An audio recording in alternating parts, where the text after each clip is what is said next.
What up, y'all? I'm the author of this book right here, The Alarm Clock. And this right there is my third publishing, the Authority. And then it's my brother book, 1975. So, we have a publishing house called No More Suits, and that's what we do. But the Alarm Clock is the foundation for it. You feel me? So a few days ago, I came across this post here that this book I never heard of. This is called The History of the World by Sir Walter Raleigh. And that's who, Raleigh, North Carolina is named after. So this is from a presentation I did actually at the O'Kelly Library. You can see that was March 21st, 2024. So we talked about the charters leading up to 1670, when you get the Constitution. The first successful colony was also in 1672 and in 1670 as well, I should say, in Charlestown, at Charlestown Landing. But it was a lot of charters leading up to that had failed, and one of them was issued to Sir Walter Raleigh, right, in 1584. But here it said that he wrote this when he was in prison, and look how thick that book is, like no pause. Look how big that book is. That's crazy. That's a big book, you feel me? And so I looked into it. This joint going for 9 racks. So just think about that. He wrote that joint while he was in prison, and over 400 years ago. You feel me? 412 years ago from the original. This say first edition. That's how old that book is. So now the joint going for 9 racks. So it lets you know that the pen is mightier than the sword, my friend. So 1634, we coming up on the 400-year mark. How far are we from 2034? 2034 is in less than 10, it's in 8 years. So 8 minus 200 is 192. So, 400. So 392. So that was 392 years ago, if my math serves me correctly. The Tower of London, you feel me? Now, there is a book I got, I want to say, you know who talk about Sir Walter Raleigh? A good book reference? Hold on. Right here, bro, do your homework. The Secret Destiny of America. It talks about Sir Walter Raleigh in here.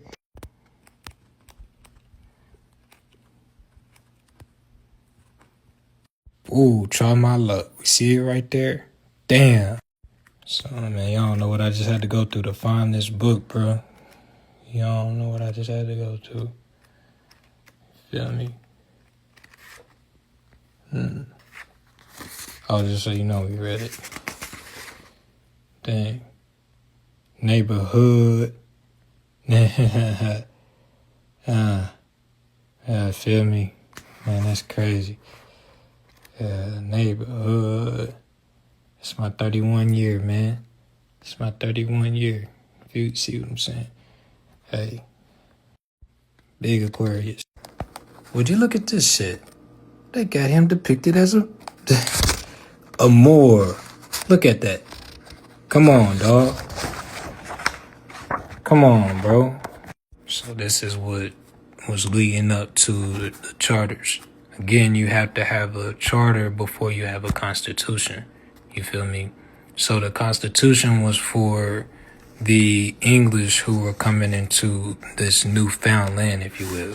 So that's like order in the court. Order in the court. It's like when you go over your homie house, as a kid, and his mama got a set of rules. Like, you know what I'm saying? Like, you can't go into the snack cabinet without asking. You feel me? That's the Constitution. And we see how the English look. Now, you could argue with me, but that look like a Negro. I know a lot of Carolinians, you feel me? And right there it say you see the citizens of Carolina. You can read that right there. The citizens of Carolina. Ain't that crazy? You do research, bro. It's on the spot. So what page is that? 202. You feel me? On page 201, they got the stamp of Newfoundland. 1610. We got Lord Bacon on there. He looked like a Negro too. I'm doing this shit on the spot. I'm like literally on the spot, by the way. Newfoundland right there. That's the stamp. See it? 6-cent stamp. You feel me? Issued to commemorate the tercentenary of colonization scheme, and Lord Bacon is God in spirit. Man, y'all gotta read this book, bro. He look like a Negro too. He look like what's the dude? Not Dame Dash, but the one that be on Shark Tank. But right here, this is where it talks about Sir Walter Raleigh. But before we go into it, say the 175 years after Walter Raleigh laid down his life in a palace yard for America, his illustrious blood paid for by the Gomder and Spanish gold, the citizens of Carolina, framing for themselves a free constitution, remembered the man whose genius they owed their existence as a state. They called the capital for their country Raleigh. The United States can also claim among them the muster roll of founders, no less noble than the name Francis Bacon. Will the day come when, dropping the feeble names as Troy and Syracuse, the people of the great republic will thus august an immortal name of Bacon to one of their splendid cities? It says, Sir Walter Raleigh was distinguished member of the Baconian circle. He made the mistake of confiding his private plans for his South American expedition to the king. James promised to keep the secret with his honor, but hastened to whisper in the ear of Gondomar, the Spanish property forewarned, had a strong force waiting for Raleigh at the mouth of Orinoco, and in the fighting that followed, Raleigh's son was killed. James, who had blamed, so he lost a son at the war. So that's talking about this French and the Spanish, you feel what I'm saying? So remember, that's what we opened up. It says, because now the English, so Bacon was kind of like a spy, is what the book is talking about. That's how, like Spain actually had the first colonies in the Carolinas. It was Spain first.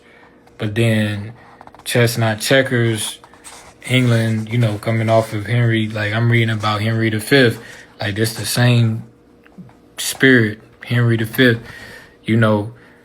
that's what the English, the type of time they've been on. And the point I be trying to tell you indigenous Carolinians is like, you don't have to fight for this shit, you born into it. You feel me? So under such conditions, it would have been madness to preserve the papers of any political project. The intentional concealed records of the state can easily be recovered for such a long time. So he lost his son in it, you know what I'm saying? So Walter Raleigh, look, it's looking like a Negro, like, again, argue with me. So, right here, look, it says right here, this is page 204. So going back here, see, that's the same picture, bro. You see they got it faded to make him look like a white man. Look, same picture though. You feel me? So that's, this is Manly P. Hall right here. I reference it. Same picture. Got it right here. Same picture. Whoa, whoa, whoa. I can't get both of them on there at the same time. Oh, conspiracy. Oh, there we go, right there. Ah, shit. So like the ultimate cross-reference right here. So right here, it's ready. Got it written right here. Look, it says Benjamin Disraeli gave some attention to the extraordinary volume, The History of the World, which Sir Walter Raleigh is supposed to have written during his confinement in the Tower of London. Disraeli, whose scholarship equipped him to weigh the difficulties of so vast a project, concluded that Raleigh, whose natural inclination and opportunities belied the work, must receive considerable assistance from other wits. He listed several candidates for the honors of co-authorship. But if Disraeli stated the dilemma skillfully. His solutions are inclusive. The names of interest which he advanced were the Earl of Northumberland and Ben Jonson. It says that Bacon visited Raleigh during his imprisonment, and the friendship between the two men was sufficiently founded upon previous efforts which Bacon had made to cement a genuine alliance between Raleigh and the unfortunate Earl of Essex. Ben Jonson acted as the intermediary and agent extraordinary on several occasions. It would be remembered that Jonson was at Stratford. Should we talk about Stratford Road? Was at Stratford on the festive evening, which is said to have contributed to the bard's demise. If Shakespeare had small Latin, less Greek, it is likely that Raleigh had more Hebrew. It says it right there. The first edition of the History of the World is embellished with numerous emblems and devices belonging to the Baconian group. The title page has been subject of controversy for centuries. Ben Jonson is referring to Sir Walter Raleigh told Drummond the best wits in England were employed in making his history. Now it goes on to say that Bacon became a member of the Virginia Company in 1609. The charters for that year and of 1612, drafted by Sandys, were prepared for the King's signature by Sir Henry Holbrook and Sir Francis Bacon. The Bacon's interest in the colony's testimony is born in William's strategy in the dedication of 1618, and the manuscript. Now, this is the same time that this was published, right? It says that the manuscript copy of his History of the Travail in the Virginia Britannia, your lordship ever approving yourself most noble, the author or favor of the Virginia plantation, being from the beginning with the other lords and earls of the principal council applied to the proper guide youth. One of the reasons why there is so much difficulty in tracing Bacon activities in connection with the plantation is that the records of the Privacy Council of the year 1613 were destroyed by the fire at Whitehall in 1618. Incidentally, the boundaries of the original Virginia colony extended west to the coast of California. And I'm going to stop right there on the reading, but that's right there. You feel me? That's where it's telling you. That's where it'll give you the drop on that. Now, when I read this, I looked more into it. Notice I had to put my glasses on for this. All right, so I'm looking at this, the text. This is it right here, right? And I'm like, bro, look at the font. Now pay attention to the font. All right? And I'm like, that's the same font I used for the alarm clock. You feel me? So 1614 and 2017, that's 403 years apart. You feel me? That's crazy. And I used the same font. And I looked it up. You feel me? I looked it up. I published the alarm clock first in 2017, and I used that font. Here it is right here. I got the book right here. The alarm clock is right here. Let's see if it can come on the green screen. Well, yeah, for sure. Say not for sale. Yeah. It's the alarm clock. Y'all go get that. NoMoreSuitsLLC.com/bookstore/the alarm clock 12. And you can get that. And then you can also get it in person at the bookstore here in Renota Village. Okay. So, right there at 2633 Wake Forest Road. It's in Renota Village at the bookstore. It's the book house. You feel me? My fault, I stand corrected. It's not at Wake Forest, but it's near Wake Forest. This trail leads to Wake Forest, but it's here. It's actually here at the book house. That's 120 Renota Village. 120. Here it is. 120 Renota Village, Winston-Salem, North Carolina, 27106. And those copies there at the book house are actually signed in gold. So if you in the you say the Trafo right there, you can get it from there.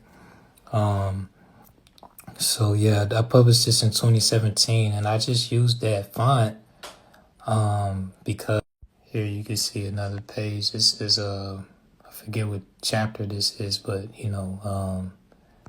this is another example of the same text.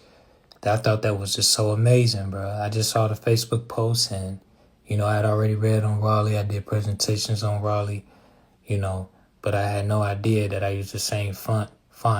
Shout out to Chris Leak, man. You feel me? Abaka too, man. You know what I mean? Like, gotta give you that vision, bro.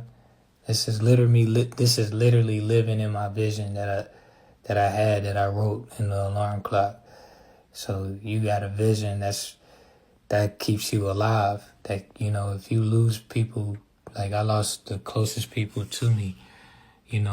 I lost the closest people to me, man. Like my mama, you see that? Trying to get her to fix. There she is. You know what I mean? So I had to have a vision to keep going. I'm a historian, I'm an author, because that's how I'm able to restore, that's how I'm able to restore. It's a practice. When you study your history, it's practicing memory, it's practicing so that you can restore your memory, restoring what was lost. You feel me?